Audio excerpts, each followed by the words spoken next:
புரட்சி கலைஞரின் 100வது படம். இன்னமும் கேப்டன் கேப்டன் அப்படின்னு சொல்லிட்டு இன்னுயிர் நீத்தாலும் இன்னமும் இறையர்லா எல்லா தமிழக மக்களோட நெஞ்சில் நீங்கள் இடம் பிடித்தவர் கேப்டன் விஜயகாந்த். அவருடைய படம் ரீஸ்டோரேஷன் பண்ணி நாங்கள் அந்த படத்தை ப்ரெஸ் ஷோவில் பார்த்துட்டோம். ஸோ ஒரு படத்தை பார்க்கும்போது அதோடைய நல்ல விஷயங்களை புலங்காகி தான் பண்ணி சொல்கிறது வழக்கம். எப்போவுமே நம்ம ரிவ்யூன்னு ஒன்று சொல்லுவோம். பட் இதை நம்ம ரிவ்யூன்னு சொல்ல முடியாது. ஏன்னா ஆல்ரெடி இது 36 வருஷத்துக்கு முன்னாடியே கேப்டனோட படம் அது ஒரு சூப்பர் டூப்பர் ஹிட்டான ஒரு படம் தான். ஸோ அந்த படத்தை இப்போ ரீஸ்டோரேஷன் பண்ணியிருக்காங்க அப்படின் போது நிறைய டவுட் இருந்துச்சு. ஏன்னா இன்றைக்கி இருக்கிற கிட்ஸ் கொஞ்சம் பார்ப்பாங்களா என்ன அப்படின்னு சொல்லி பார்க்கும்போது இதுக்கு முன்னாடி வீடியோக்களில் நிறைய பேர் கமெண்ட்ஸே பண்ணியிருந்தீங்க. இந்த மாதிரி கேப்டன் படம் நாங்கள் எப்படி இருந்தாலும் பார்ப்போம், கேப்டனுக்காக பார்ப்போம் அப்படின்றதெல்லாம் ஒரு தீவிர தொண்டர்கள் ரசிகர்கள்லாம் கொந்தளிச்சுக்கிட்டு இருந்தாங்க. ஸோ இந்த ஆர்வத்தை பார்த்து நம்ம இந்த ஒரு வீடியோ போட்டுருவோம்டா அப்படிங்கிற ஒரு முடிவு பண்ணி தான் பண்ணியாச்சு.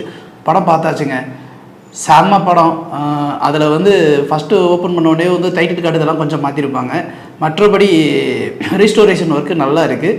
கொஞ்சம் பெரிய ஸ்க்ரீனில் பாருங்கள். அதாவது அப்போ இருக்கிற பிக்சலைட் என்னென்னா ஒரு 480p 360 இந்த மாதிரி தான் இருக்கும். ஸோ இது ரீஸ்டோரேஷன் பண்ணும்போது இன்றைக்கி இருக்கிற ப்ரொஜெக்டர்லாம் 1080 கூட கிடையாது, 2K 4K ப்ரொஜெக்டரில் தான் இருக்குது.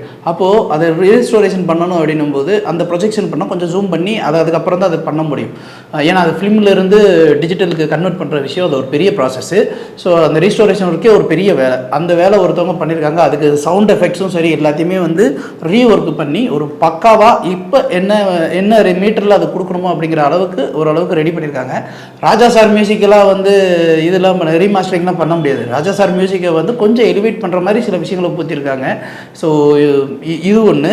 கேப்டனை நீங்கள் இப்போலாம் அந்த நிறைய வார்த்தைகள்லாம் சொல்லுவாங்க, ஸ்வாகு, ஸ்டைலு, கெத்து, அல்டிமேட்டு அப்படி இப்படின்னு நிறைய வார்த்தைகள்லாம் சொல்லியிருக்காங்களே. இந்த இடத்துல போய் கேப்டனோட அந்த லுக்கு, அந்த ஹேர் ஸ்டைலு, அந்த கோர்ட்டு சூட்டு, அவரோட வாக்கிங் ஸ்டைலு, அவர் அந்த ரன்னிங் ஸ்டைலு போய் பாருங்கள். இதெல்லாம் என்னையா அந்த ஸ்வாகு இதெல்லாம் அப்போயே என் தலைமை அப்படி கெத்தாக நிற்கிறாரா, பார்க்கும்போது அவ்வளோ ஸ்டைலாக இருக்காரா அப்படின்னு நமக்கு தோணும். ஏன்னா ரீஸ்டோரேஷன் பண்ணுறதுக்கு முன்னாடி கூட நமக்கு அப்போ ஒரு பார்த்த படம் வேறு மாதிரி இருந்திருக்கும். ஆனால் இப்போ பார்க்கும்போது மனுஷன் இவ்வளவு அழகாக ஸ்மார்ட்டாக இருந்திருக்கு. அதுவும் ஒரு மாஸ் இன்ட்ரோன்னு ஒன்று கேள்விப்பட்டிருக்கீங்களா? அந்த மாஸ் இன்ட்ரோ இதில் 36 நிமிஷத்துக்கு அப்புறம் தான் உள்ளே வருவார்.